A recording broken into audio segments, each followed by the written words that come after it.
Sir Thomas Wyatt எழுதிய I find no peace beautiful போமோடைய ஈஸியான சம்மரியை இந்த வீடியோவில் நம்ம ஸ்டடி பண்ணிக்கலாம். இந்த போம் தாமஸ் வாயட்டால் எழுதப்பட்டது.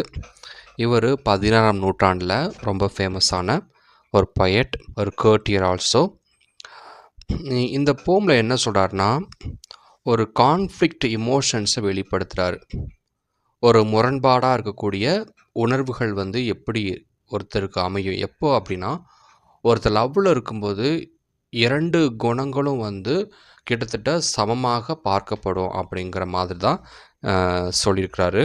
முக்கியமாக லவ் சிக், ஒரு காதல் வயப்பட்ட ஒருத்தர் எப்படியெல்லாம் உணருவார், அதுதான் பியூட்டிஃபுல்லாக இந்த போமில் சொல்லியிருக்காரு. We state in a deep emotional turmoil. ரொம்ப மனக்குழப்பத்தோடு இருக்கார். அதுவா இதுவா அப்படியா இப்படியா அப்படிங்கிற மாதிரி ஒரு கான்ட்ரடிக்டரியாக பேரடாக்சிக்கலாக இந்த போம் எழுதியிருக்கிறாரு. கம்ப்ளீட்டாக இந்த போம் ஒரு பேரடாக்ஸஸாக இருக்கும். அதாவது ஆப்போசிட் மீனிங், 2 ஆப்போசிட் மீனிங் ஒவ்வொரு சென்டென்ஸில் எழுதியிருப்பார். ஃபார் எக்ஸாம்பிள் பார்த்தீங்கன்னா, the speaker feels both burning with passion and freezing like ஐஸ்ன்னு எழுதியிருப்பார் ஒரு லைனில். பர்னிங்னா ஒரு ஃபயரை குறிக்கிறது, அதுக்கு ஆப்போசிட்டு ஐஸுங்கிறார். ஸோ ஒரு ஃபயர் பக்கத்தில் ஐஸ் இருக்காது, ஐஸ் பக்கத்தில் ஃபயர் இருக்காது. ஸோ அந்த மாதிரி தான் இவருடைய உணர்வுகள் இருக்குதுன்னு சொல்கிறார். எப்போ அப்படின்னா, லவ் சிக்கில் இருக்கும்போது, ஒருத்தவங்களை லவ் பண்ணுறோம், அந்த நேரத்தில் அவங்க எப்படியெல்லாம் உணர்வாங்க அப்படின்னு சொல்லியிருக்கிறாரு. The central theme is the overwhelming and complex nature of love. லவ்வுடைய காம்ப்ளெக்ஸ் நேச்சர் என்னவாக இருக்கும்? லவ் எல்லாருக்குமே ஒரே மாதிரி இருக்காது. அதாவது லவ் பண்ணும்போது அவங்களுடைய உணர்வுகள் ஒரே மாதிரி இருக்காது, தடுமாறும், குழப்பம் அடையும் அப்படிங்கிறத சொல்கிறாரு. Which is simultaneously painful and pleasurable. ஒரு சைடு ரொம்ப ப்ளசரபுளாக இருந்தாலும் அனதர் சைடு அது பெயின்ஃபுல்லாக இருக்கும். பெயின்ஃபுல்லாக இருக்கிறவங்களுக்கு அது ப்ளசரபுளாக இருக்குங்கிறதையும் இந்த போம் மூலமாக சொல்கிறாரு. It is an adaptation of an earlier work by the 14th century Italian poet Petrarch. பெட்ராக்குடைய ஆல்ரெடி இதே மாதிரி எழுதியிருக்கிற பெட்ராக், அதை அப்படியே என்ன பண்ணியிருக்காருன்னா அடாப்ட் பண்ணி தான் தாமஸ் வாயட் எழுதியிருக்கார். இப்போது இந்த போம், இந்த ஒரிஜினல் போமுடைய சம்மரியை பார்க்கலாம். The speaker is not at peace even though he is not fighting anymore. First line சொல்கிறாரு, த ஸ்பீக்கர், அதாவது யார் அட்ரஸ் பண்ணுறாங்களோ அவங்க சொல்கிறாங்க, the speaker is not at peace even though he is not fighting anymore. அவர் யாரு கூடயும் சண்டை போடலை, இருந்தாலும் அவர் மனசுக்குள்ளே அமைதியே இல்லை அப்படின்னு சொல்கிறாரு. Is both scared and hopeful. ரொம்ப பயப்பட்டும் இருக்கார், பயம் இருக்கும்போது ஒரு பக்கம் நம்பிக்கையாக இருக்கார். Is both scared and hopeful. ஒரு பக்கம் ரொம்ப மனசை தோற்கடிச்ச மாதிரி ஃபீல் பண்ணார், இன்னொரு பக்கம் நம்பிக்கையோடு இருக்காருன்னு சொல்கிறார். He burns with passion and feel like cold as ice.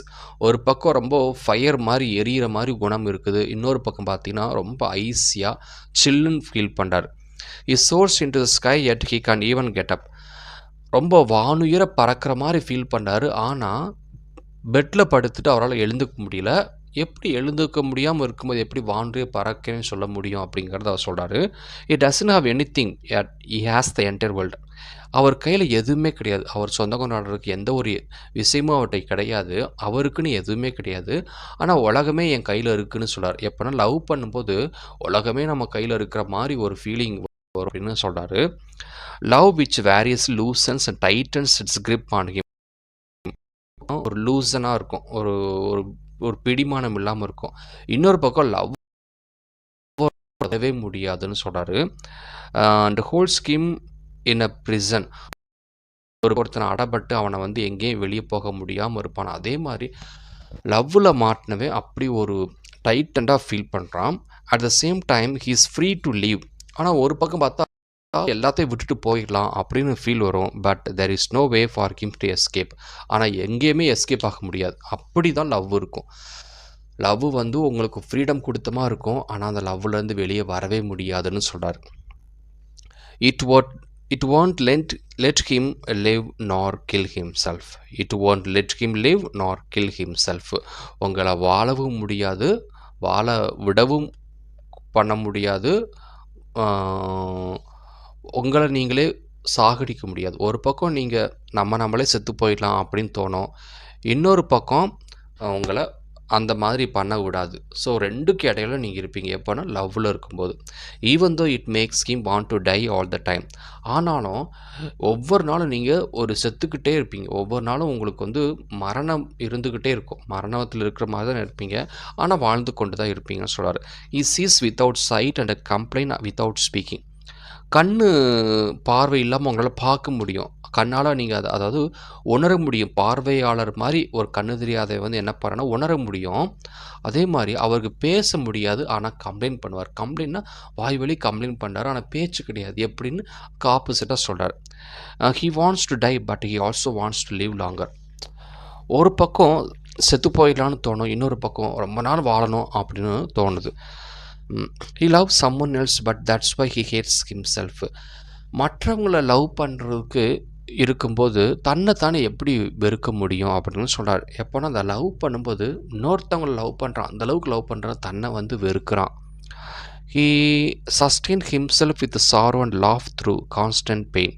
ஒரு பக்கம் சோகமும் இருக்கும், துயரமும் இருக்கும், அதோட வாழ்ந்துக்கணும் அப்படின்னு நினச்சாலும் இன்னொரு பக்கம் நல்லா சிரிச்சுக்கிட்டே இருப்பான்.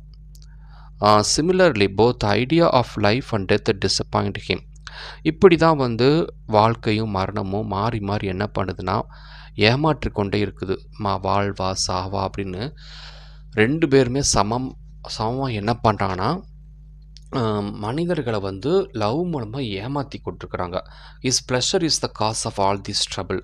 ஸோ இந்த ப்ளஷர் எல்லாமே எல்லாம் நம்ம நினைக்கக்கூடிய உணரக்கூடிய எல்லா விஷயத்துக்குமே இந்த ட்ரபுள் தான் காரணம். ட்ரபுள் வந்து உங்களை என்ன பண்ணிட்டு இருக்குன்னா ப்ளஷரை வந்து காலி பண்ணும், ப்ளஷர் வந்து ட்ரபுளை காலி பண்ணும். இப்படி உங்களுக்கு வந்து ஒரு சந்தோஷம்னு ஒன்று இருந்தால் கண்டிப்பாக உங்களுக்கு ஒரு கவலையை வந்து உணர முடியும் அப்படின்னு சொன்னால் கவலையோட வேல்யூ, கவலையோட பவரை வந்து சந்தோஷத்தில் இருக்கும்போது தான் இருக்க முடியும், ஃபீல் பண்ண முடியும்.